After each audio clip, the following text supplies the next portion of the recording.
बात उस समय की है जब त्रेता युग में भगवान श्री राम ने अवतार लिया था और उनकी धर्म पत्नी माता सीता जी को, जो माता लक्ष्मी का अवतार थी, उनका अपहरण लंकापति रावण के द्वारा कर लिया गया था। उसके बाद माता सीता को मुक्त कराने के लिए श्री राम ने राम सेतु का निर्माण कराने का निर्णय लिया था, ताकि वह लंबी नदी को पार करके लंका में प्रवेश कर सके और माता सीता को रावण की कैद से मुक्त करा सके। उनके इस काम में बहुत सारी वानर सेना लंबे और भारी पत्थरों पर जय श्री राम लिखकर पानी में डालते जा रहे थे और वे सभी पत्थर तैर रहे थे और इसी प्रकार राम सेतु का निर्माण हो रहा था। उस समय वहां पर एक छोटी सी गिलहरी भी मौजूद थी, जो वानरों को राम सेतु का निर्माण करते हुए देख रही थी। वहीं एक ओर भगवान श्री राम और लक्ष्मण भी बैठकर पुल निर्माण होता देख रहे थे। तभी वह गिलहरी मर्यादा पुरुषोत्तम श्री राम के पास आई और अपने हाथ जोड़ते हुए भगवान श्री राम से कहा, हे भगवान, मैं भी आपके इस नेक काम में अपनी सहायता करना चाहती हूं, लेकिन मैं यह पत्थर नहीं उठा सकती, क्योंकि इन पत्थरों का भार मेरे शरीर से कई ज्यादा है और मेरे नन्हे नन्हे हाथ इन्हें तो हिला भी नहीं सकते। ऐसे में मैं इन पत्थरों को, इन बड़े बड़े शिलाखंडों को कैसे उठा सकती हूं? लेकिन मेरे पास एक तरकीब है जिससे मैं भी इस सेतु निर्माण में अपना योगदान दे सकती हूं। कृपया मुझे आज्ञा दें। भगवान श्री राम से आज्ञा लेकर वह छोटी सी नन्ही सी गिलहरी ने एक तरकीब निकाली और जाकर समुद्र में स्नान करने के बाद रेत पर ही लोटपोट करने लगी। शरीर गीला होने के कारण समुद्र के आसपास की रेत जल्दी उसके शरीर पर चिपक जाती और वह अपने शरीर की रेत जाकर सेतु पर गिरा देती। उसके भूरे भूरे फर से निकलती रेत समुद्र में जाकर मिल रही थी। उसके नन्हे नन्हे हाथ, उसके नन्हे नन्हे पैर हिल रहे थे और उसके चेहरे पर एक सुकून भरी मुस्कान थी, मानो उसका एक एक फर श्री राम का नाम जाप रहा हो। उसका यह कार्य बिना रुके चलता रहा। वह बार बार अपना शरीर गीला कर लेती और रेत में लोटपोट करने के बाद सेतु निर्माण स्थल पर जाकर अपने शरीर की रेत झाड़ देती। यह प्रक्रिया करते हुए वह गिलहरी बहुत खुश थी गिलहरी की लगन और मेहनत को श्री राम बड़े कौतूहलवश देख रहे थे, लेकिन उस छोटे से जीव पर किसी का भी ध्यान नहीं था। उस गिलहरी को काम करते देख भगवान श्री राम ने इशारों से हनुमान जी को अपने पास बुलाया और उस गिलहरी को उनके करीब लाने के लिए कहा। अपने इष्ट देव आराध्य भगवान श्री राम की आज्ञा को मानते हुए हनुमान जी ने गिलहरी को रघुनाथ श्री राम जी के पास ले आए। भगवान श्री राम ने उस नन्ही सी जीव अर्थात गिलहरी से पूछा, तुम बार बार रेत को झाड़कर क्या कर रही थी? क्या तुम्हें नहीं पता था कि तुम इन विशाल शिलाखंड या किसी वृक्ष या किसी वृक्षों के पैर के नीचे आ सकती थी और तुम्हें नुकसान पहुंच सकता था? भगवान श्री राम के इन शब्दों को सुनने के बाद उस छोटी सी गिलहरी ने कहा, आपके सेवकों के पैरों का स्पर्श पाकर तो मुझे सौभाग्य की प्राप्ति होगी। मुझे इसका कोई भय नहीं है। मैंने सोचा सेतु में बहुत बड़े बड़े शिलाखंड और वृक्ष लगाए जा रहे हैं। ऊंची नीची भूमि पर चलने के कारण मेरे आराध्य प्रभु श्री राम को कष्ट महसूस हो सकता है। इसलिए यही सोचकर मैं पुल के छोटे छोटे गड्ढों में रेत भरने का प्रयत्न कर रही थी, ताकि मार्ग आसान हो और किसी को कठिनाई का सामना ना करना पड़े। गिलहरी की बात सुनकर भगवान श्री राम प्रसन्न हो गए। छोटी सी गिलहरी को इतना संघर्ष और इतनी मेहनत करते देखकर उन्होंने गिलहरी को अपने हाथों में उठा लिया और अपने बाएं हाथ पर उस प्यारी सी गिलहरी को बिठा दिया। श्री राम जी की हथेलियों पर बैठकर गिलहरी ने कहा, आपने इस छोटी से जीव को इतना सम्मान दिया, इसके लिए मैं सदैव आपकी आभारी रहूंगी। मुझ जैसे छोटे प्राणी की कहीं गिनती भी नहीं होती है, परंतु इस अधर्म के विरुद्ध धर्म की लड़ाई में मैं भी अपना योगदान देना चाहती हूं। गिलहरी की इन बातों से प्रभावित होकर भगवान श्री राम ने प्रेम पूर्वक उस गिलहरी की पीठ पर हाथ फेरना आरंभ कर दिया। भगवान श्री राम के प्रेम पूर्वक भरी छुअन से गिलहरी का तन अभिभूत हो गया, मानो उसे स्वर्ग का अनुभव हो रहा हो।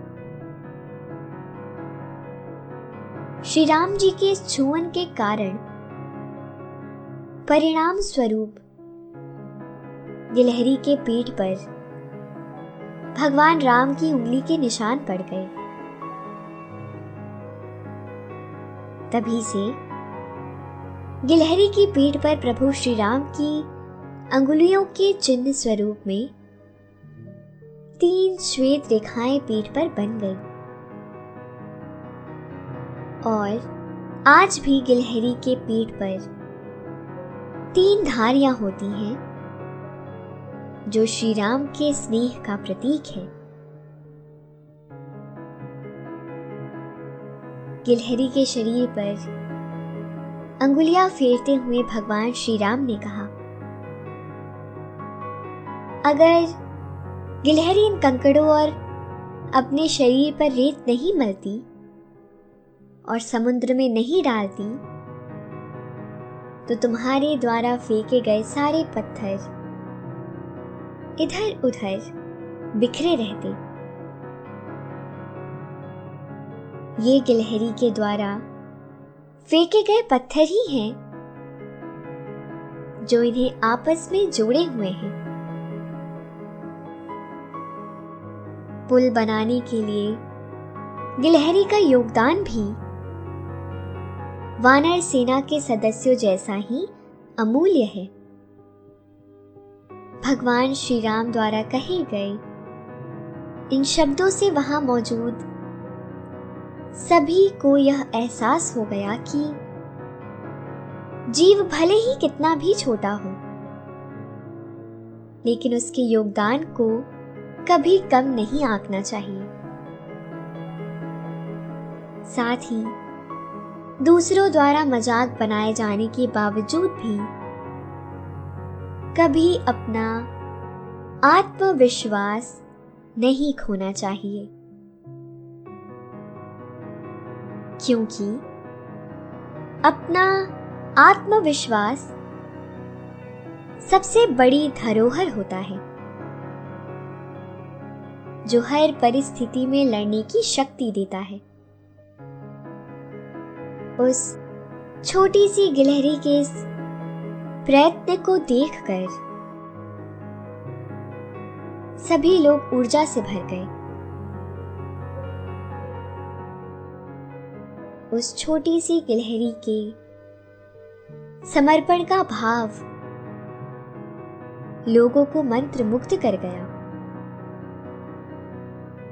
कुछ गिलहरी ने यह सिद्ध कर दिया कि यह बिल्कुल भी जरूरी नहीं है कि सभी लोग सामर्थ्यवान या बलवान हों। साथ ही हर कोई धनाढ्य या संपन्न नहीं हो सकता है, लेकिन अपनी स्थिति के अनुसार सहयोग तो कर ही सकता है। सहयोग चाहे धन से हो या फिर श्रम से, बस भावना पवित्र होनी चाहिए। और यही भावना उस नन्ही सी गिलहरी के अंदर भी थी, जिसके बल पर वह भगवान श्री राम के हाथों का स्पर्श पा सकी और इतिहास के पन्नों में दर्ज भी हो गई।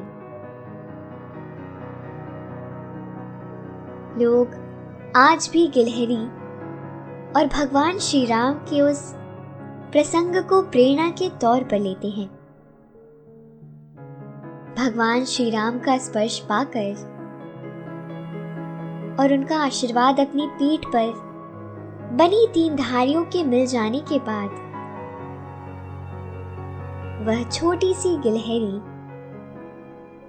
भगवान श्री राम की हथेलियों से उतरकर सबसे पहले अपने आराध्य के चरणों को स्पर्श करती है और अब दोबारा अपना योगदान देने लग जाती है। भगवान श्री राम के स्पर्श को पाने के बाद वह गिलहरी अब और स्फूर्ति में आ चुकी है। गिलहरी की छोटी चंचल आंखें हर उस जगह को देख रही हैं जहां कंकड़ों और रेत की आवश्यकता मालूम पड़ती है। अब वह अपने नन्हे हाथों में कंकड़ों और पत्थरों को भी लेकर भर लेती है। कभी कभी कंकड़ों की अधिकता हो जाने के कारण कंकड़ उसके हाथ से फिसल जाते हैं, लेकिन वह दोबारा उन कंकड़ों को अपनी बाहों में भरने का प्रयास करती है। वह अपने कार्य में तल्लीनता से डटी रहती है और मेहनत करने से बिल्कुल पीछे नहीं हटती। साथ ही अपने शरीर को गीला करके अपने शरीर पर रेत मलते जाती है।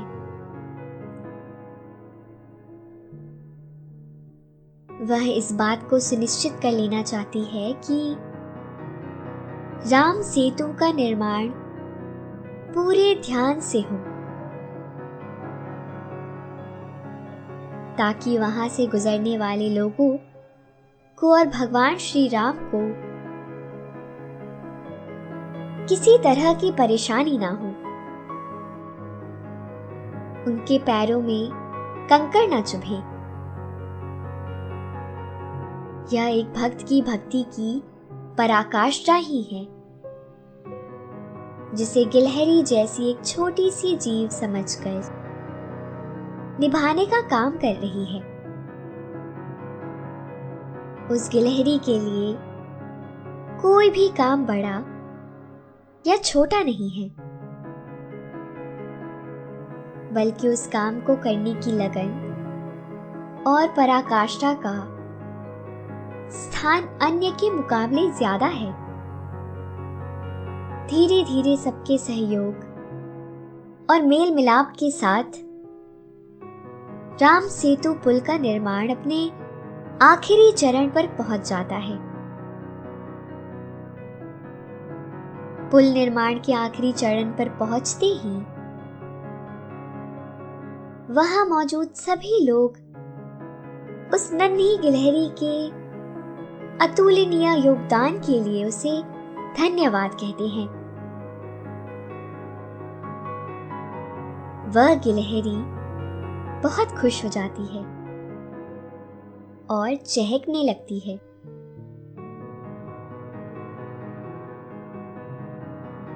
सभी को खुश देखकर वह पेड़ की डाली के ऊपर चढ़ जाती है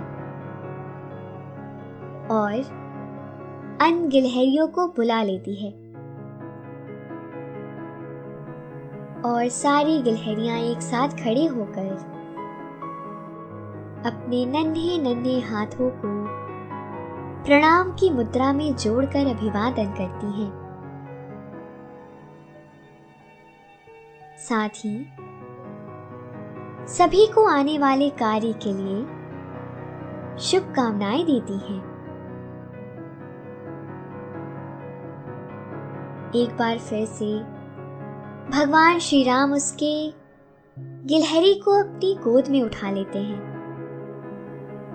और उसे पुचकारते हुए कहते हैं,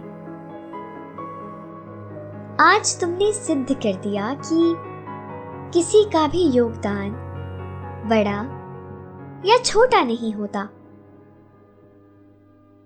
बल्कि उसकी भावना महत्वपूर्ण होती है।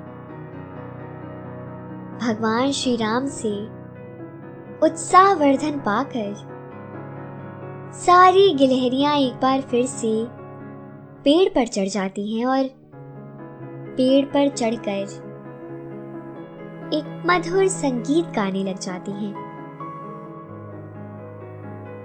जो भगवान श्री राम के गुणगान के लिए गीत होता है। वह अपने आराध्य को अपने संगीत द्वारा पूजती हैं।